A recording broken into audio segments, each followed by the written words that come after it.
திருத்தூதர் பவுல் தெசலோனிக்கருக்கு எழுதிய முதலாம் திருமுகத்தில் இருந்து. சகோதரர் சகோதரிகளே, சகோதர அன்பை பற்றி உங்களுக்கு எழுத வேண்டிய தேவையில்லை. ஏனெனில் ஒருவருக்கு ஒருவர் அன்பு செலுத்த கடவுளிடமிருந்து நீங்களே கற்றுக்கொண்டவர்களாய் இருக்கிறீர்கள். உண்மையிலேயே நீங்கள் மாசிதோனியாவில் உள்ள சகோதரர் சகோதரிகள் அனைவரிடமும் அன்பு செலுத்தி வருகிறீர்கள். அன்பர்களே, இதில் இன்னும் முன்னேற வேண்டும் என்று உங்களிடம் கேட்டுக்கொள்கிறோம். நாங்கள் உங்களுக்கு கட்டளையிட்டது போல உங்கள் வேலையை மட்டுமே பார்த்து கொண்டு உங்கள் சொந்த கையால் உழைத்து அமைதியாய் வாழ்வதில் நோக்கமாயிருங்கள். இது ஆண்டவர் வழங்கும் அருள்வாக்கு. இறைவா, உமக்கு நன்றி. இன்றைய தினத்துக்கு உரிய நற்செய்தி வாசகம். மத்தேயு எழுதிய தூய நற்செய்தியில் இருந்து. அக்காலத்தில் இயேசு தம் சீடருக்கு கூறிய உவமை. பின்னரசை பின்வரும் நிகழ்ச்சி வாயிலாகவும் விளக்கலாம். நெடும் பயணம் செல்லவிருந்த ஒருவர் தம் பணியாளர்களை அழைத்து அவர்களிடம் தம் உடைமைகளை ஒப்படைத்தார். அவரவர் திறமைக்கு ஏற்ப ஒருவருக்கு 5 தாலந்தும், வேறொருவருக்கு 2 தாலந்தும், இன்னொருவருக்கு 1 தாலந்தும் கொடுத்துவிட்டு நெடும் பயணம் மேற்கொண்டார்.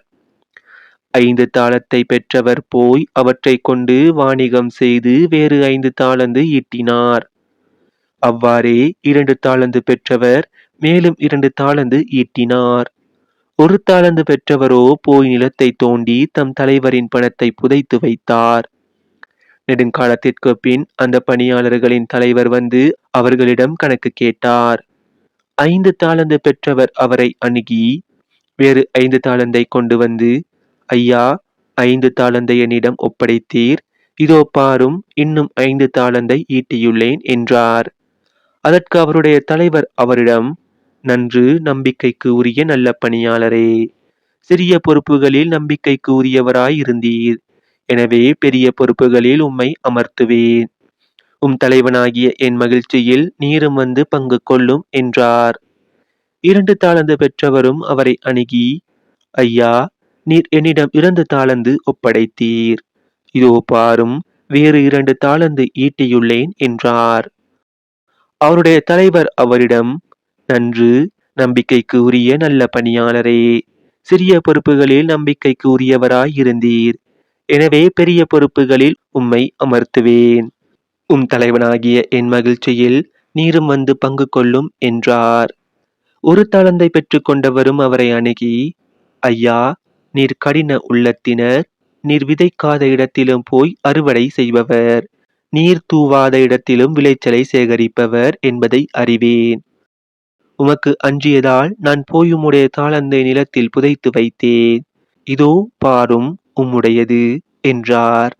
அதற்கு அவருடைய தலைவர், சோம்பேறியே, பொல்லாத பணியாளனே, நான் விதைக்காத இடத்திலும் போய் அறுவடை செய்பவன், நான் தூவாத இடத்திலும் போய் சேகரிப்பவன் என்பது உனக்கு தெரிந்திருந்தது அல்லவா? அப்படியானால் என் பணத்தை நீ வட்டி கடையில் கொடுத்து வைத்திருக்க வேண்டும். நான் வரும்போது எனக்கு வரவேண்டியதை வட்டியோடு திரும்ப பெற்றிருப்பேன் என்று கூறினார். எனவே அந்த தாளந்தை அவனிடமிருந்து எடுத்து 10 தாலந்து உடையவரிடம் கொடுங்கள். ஏனெனில் உள்ளவர் எவருக்கும் கொடுக்கப்படும், அவர்கள் நிறைவாக பெறுவர். இல்லாதோரிடமிருந்து அவரிடம் உள்ளதும் எடுக்கப்படும். பயனற்ற இந்த பணியாளை புறம்பேயுள்ள இருளில் தள்ளுங்கள், அங்கே அழுகையும் அங்கலாய்ப்பும் இருக்கும் என்று அவர் கூறினார். இது நம் கிறிஸ்து இயேசு வழங்கும் வாழ்வு தரும் நற்செய்தி. கிறிஸ்துவே உமக்கு புகழ்.